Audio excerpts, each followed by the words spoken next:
بات یہ ہے وسیم کہ 2007 میں اپریل میں ایک چیف جسٹس ہوتے تھے افتخار چودھری صاحب، انہوں نے انکار کر دیا تھا استعفیٰ دینے سے اور وہ باہر آ گئے تھے سڑک پر،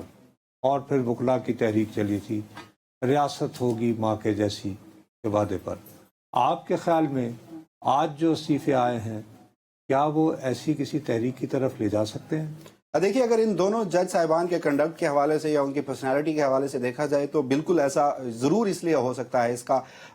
ایک امکان اس لیے ظاہر میں کر سکتا ہوں کہ ان دونوں جج صاحبان میں سے ایک جج، بلکہ ویسے تو دونوں جج صاحبان اس عدلیہ کی آزادی کی تحریک کے روح رواں بھی تھے، افتخار چودھری صاحب کے ترجمان بھی تھے۔ جی ہاں، لیکن اب اگر ہم دیکھیں تو ان دونوں جج صاحبان میں سے ایک جج صاحب جو ہے وہ واقعی ہی باہر آ سکتے ہیں، اور اس میں ایک ہمارے ان جج صاحبان کے لیے پازیٹیو ایلیمنٹ، کیونکہ ہم وکلا کی تحریک کی بات کر رہے ہیں، سپریم کورٹ بار کے انتخابات تو 26ویں ترمیم کے مخالف جو گروپ تھا وہ ہار گیا تھا، مگر جو پنجاب بار بالخصوص پانچوں صوبائی بار اور اب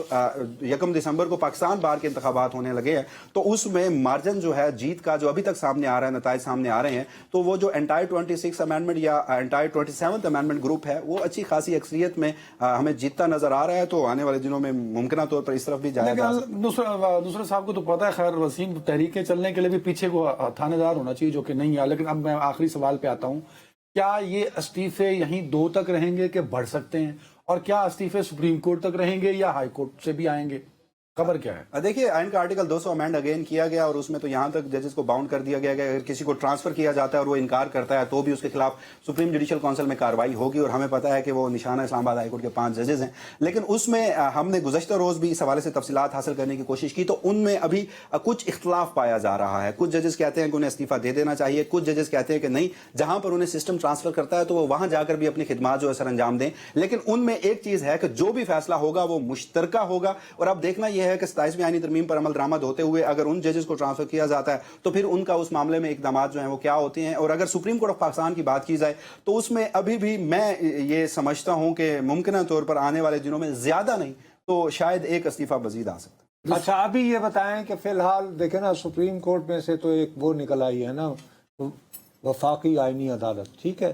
اس وقت جو سپریم کورٹ وفاقی آئینی عدالت کے بن جانے کے بعد، یعنی جو بن جائے گی آج رات تک یا شاید کل تک، سپریم کورٹ کے ٹوٹل کتنے جج رہ جائیں گے سپریم کورٹ آف پاکستان؟ دیکھیے، ان دونوں جج صاحبان کو ملا کر سپریم کورٹ میں مکمل 24 جج صاحبان تھے، یہ دونوں چلے گئے تو باقی 22 بچے، اور ان 22 میں سے اب دیکھنا یہ ہے کہ وفاقی آئینی عدالت میں کتنے جج صاحبان کو لیا جاتا ہے، کیونکہ ہائی کورٹ سے بھی اطلاعات ہیں کہ انہیں وفاقی آئینی عدالت میں کچھ ہائی کورٹ کے چیف جسٹسز کو بھی لے کے آیا جانا ہے، تو اس میں اگر 3 یا 4 ججز جاتے ہیں تو پھر بھی سپریم کورٹ آف پاکستان میں اس وقت جو ججز ہیں وہ 17 سے 18 بچیں گے۔ اچھا۔